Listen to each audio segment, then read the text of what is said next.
démarrons l'actualité de ce mercredi 26 avril 2023 avec Dr Fatou Fall. Nommée première femme générale, Dr Fatou Fall prend la tête de l'hôpital principal. À compter du 21 mai 2023, l'hôpital principal de Dakar aura un nouveau directeur. Il s'agit du médecin général de brigade Fatou Fall, précédemment coordonnatrice des soins médicaux à l'hôpital principal de Dakar. Elle remplace à ce poste le médecin général de brigade Mame Thierno Dieng, qui sera admis dans la 26e section des cadres de l'état-major général. Les ministres des Forces armées, des Finances et du Budget sont chargés de l'exécution du président, décret qui sera publié au journal officiel. Autre chose, Assemblée, la députée Marietou Dieng de Rewmi quitte le groupe parlementaire Benno Bokk Yakaar. Macky perd la majorité à l'Assemblée nationale. Conséquence de la rupture entre Macky Sall et Idrissa Seck, la députée Marietou Dieng, membre de Rewmi, a décidé de quitter le groupe parlementaire Benno Bokk Yakaar.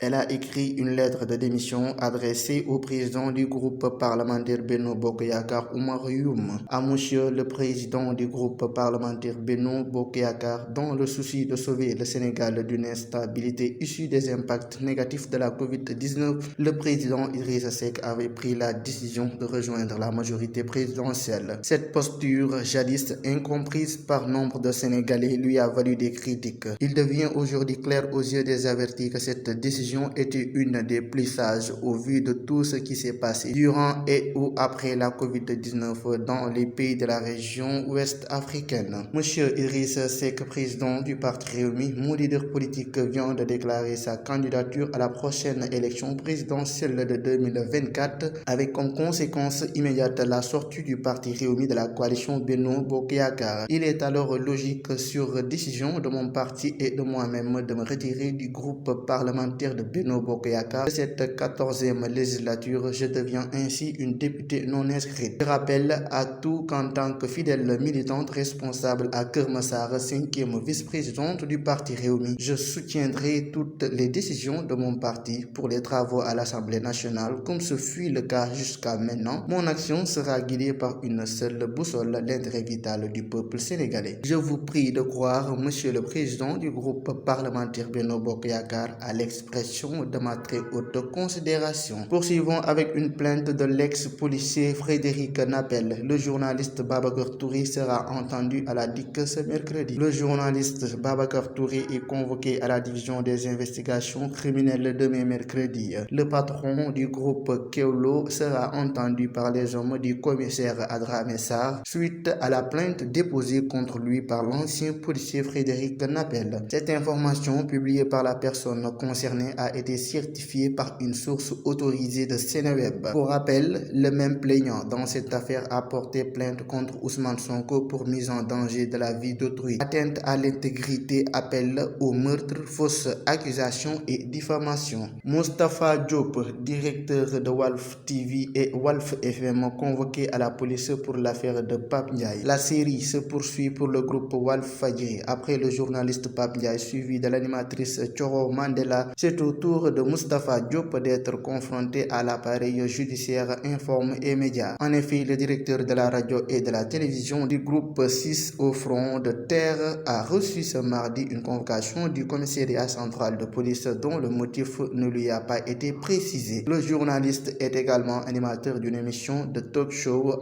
et fait régulièrement des chroniques sur la vie politique du Sénégal. Sa convocation fait suite aux arrestations de 2 agents de son groupe pour diverses affaires, notamment l'affaire Pape Ndiaye. Les associations de presse autour du Cap exigent depuis plusieurs semaines en vain la libération du journaliste Pape Ndiaye, arrêté depuis le 3 mars pour diffusion de fausses nouvelles, outrage à magistrat, provocation d'un attroupement, intimidation et représailles contre membres de la justice, discours portant discrédit sur un acte juridictionnel et mise en danger de la vie d'autrui. Sur Walf TV, le chroniqueur judiciaire avait affirmé notamment que 19 substituts du procureur étaient opposés au renvoi en procès chambre criminelle de l'affaire Sweet Beauté concernant l'opposant Ousmane Sonko, accusé de viol et menace de mort par une jeune masseuse, Adji Sarr. Affaire Sitor Ndour, les organisations féministes face à la presse ce mercredi. En collaboration avec les organisations féminines, l'association des juristes sénégalaises organise mercredi 26 6 avril à 11 h au musée de la femme Henriette Bathily. Un point de presse informe presseafrique.com. Le but, c'est de dénoncer les cas de viol sous toutes ses formes et l'acquittement au bénéfice du doute de Sitor Ndour accusé de viol par sa domestique mineure âgée de 16 ans. Selon ces organisations, ce jugement fort surprenant alors que le procureur avait requis 10 ans de réclusion criminelle les interpelle quant à l'impérieuse nécessité de la protection des droits des victimes et de l'application rigoureuse des dispositions de la loi criminalisant le viol et la pédophilie. Nécrologie. Le sociologue professeur Malick Ndiaye est décédé. Une triste nouvelle s'abat sur le monde universitaire. Le sociologue et professeur Malick Ndiaye est décédé ce mardi. La levée du corps est prévue ce mercredi à 14 h à la mosquée de Mermoz, suivie de l'enterrement à Touba selon Dakar Actu. Le professeur Malick Ndiaye a participé à plusieurs combats aussi bien politiques que sociaux.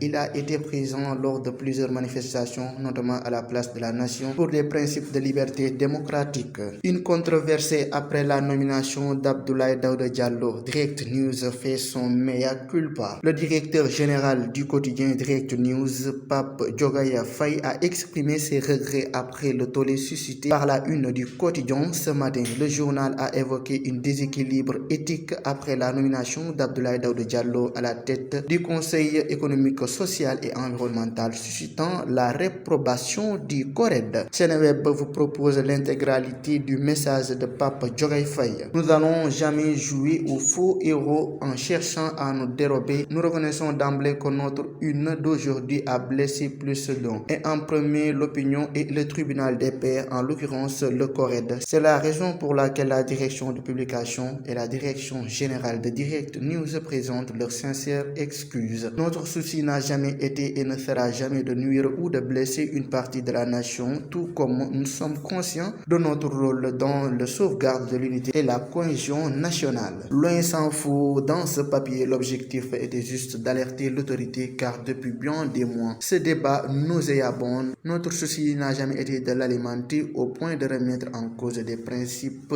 immuables, jamais. Notre intime conviction en commentant un tel papier était juste de signaler qu'on était en train de s'enforcer sur un terrain glissant. Et ce qui nous fonde à le dire est que tout temps sans qu'il y ait une prescription écrite, la distribution des positions au plus haut niveau a toujours tenu compte d'un juste équilibre à la fois éthique et religieux. Voilà ce qui a motivé l'article. Nous avions estimé qu'en mettant le doigt sur l'acte posé, nous étions en train de contribuer à alerter positivement l'autorité. À l'évidence, la perception est autre et encore une fois, nous présentons nos excuses mea culpa. Hors de chez nous, l'actualité internationale au Mali, le NIM, groupe de soutien à l'islam et aux musulmans, a revendiqué l'attaque de Sévaré du 22 avril 2023. Le NIM, le groupe de soutien à l'islam et aux musulmans lié à Al-Qaïda, revendique l'attaque de Sévaré. Le camp militaire à l'aéroport de Sévaré, qui joue dans le centre du pays, ont été la cible d'une attaque kamikaze. Le 22 avril 2023, 10 morts et 61 blessés selon le bilan officiel fourni par l'armée malienne, qui indiquait également avoir neutralisé 28 terroristes au cours de sa riposte. Dans un communiqué diffusé ce matin parcouru par RFI, le NIM revendique donc officiellement cette attaque et déplore la mort de 15 de ses combattants. Le NIM précise avoir combattu à Sévaré les mercenaires de Ouagné ainsi que l'armée malienne.